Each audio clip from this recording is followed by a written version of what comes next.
کہتے ہیں دہلی کے راستے میں ایک کنواں پڑتا تھا جس سے نور حیات نامی ایک شخص آتے جاتے مسافروں کو پانی پلاتا تھا۔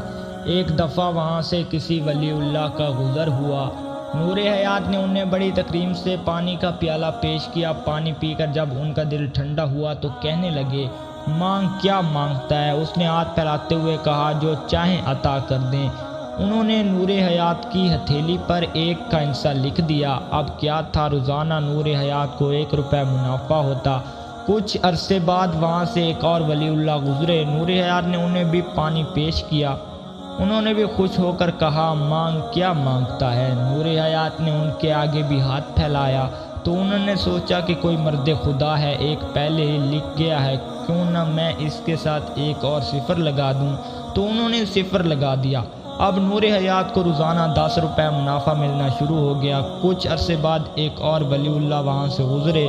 انہوں نے بھی پانی پی کر نور حیات کی ہتھیلی پہ 1 صفر ڈال دی اور نور حیات کو روزانہ 100 روپے نفع ملنا شروع ہو گیا۔ تھوڑے عرصے بعد وہاں سے کسی کتب کا گزر ہوا۔ انہوں نے بھی پانی پی کر خوشی سے کہا، مانگو کیا مانگتے ہو؟ نور حیات نے ان کے آگے ہاتھ پھیلایا تو انہوں نے 1 صفر کا مزید اضافہ کر دیا۔ اب اسے روزانہ 1000 روپے منافع ہوتا۔ دن بدن اس کے حالات بدلتے گئے اور بہت مالدار ہو گیا۔ اس نے کنویں کو خیر باد کہہ دیا۔ کچھ ہی ماہ گزرے تھے کہ پہلے والے درویش واپس لوٹے اور پوچھا کہ جو مسافروں کو پانی پلاتا تھا کدھر گیا؟ لوگوں نے کہا، حضرت وہ یہ کار خیر چھوڑ کر اپنے کاروبار میں مشغول ہو گیا ہے۔ فرمانے لگے، مجھے اس کے پاس لے چلو۔ جب اس کے ہاں پہنچے تو دیکھا کہ اسے مال و منال نے بہت بدل دیا ہے۔ انہوں نے فرمایا، ہاتھ مجھے دکھاؤ۔ جب اس نے ہاتھ آگے کیا تو انہوں نے اپنا لکھا ہوا 1 مٹا دیا۔ 1 مٹنے کے بعد صفروں کی کوئی وقت نہ رہی۔ اسے جو روزانہ 1000 روپیہ ملتا تھا وہ بند ہو گیا، کیونکہ اصل تو وہ 1 تھا جس نے صفروں کو وجود عطا کیا۔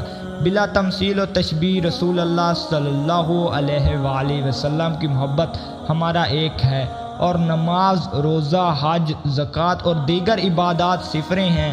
یہ جب تک 1 کے ساتھ ہیں، ان کی قیمت 100، 1000، لاکھ، کروڑ ہے۔ اگر ان سے محبت رسول اللہ صلی اللہ علیہ وآلہ وسلم کا 1 ہٹا دیا جائے تو بے قیمت ہو جائیں گی، چاہے جتنی بھی ہو۔ اللہ ہمارا 1 سلامت رکھے۔ جس نے اللہ کے رسول رحمت للعالمین حضرت محمد صلی اللہ علیہ وآلہ وسلم کو اپنی جان و مال اور اولاد سے بڑھ کر نہیں مانا، وہ کبھی صاحب ایمان نہیں ہو سکتا۔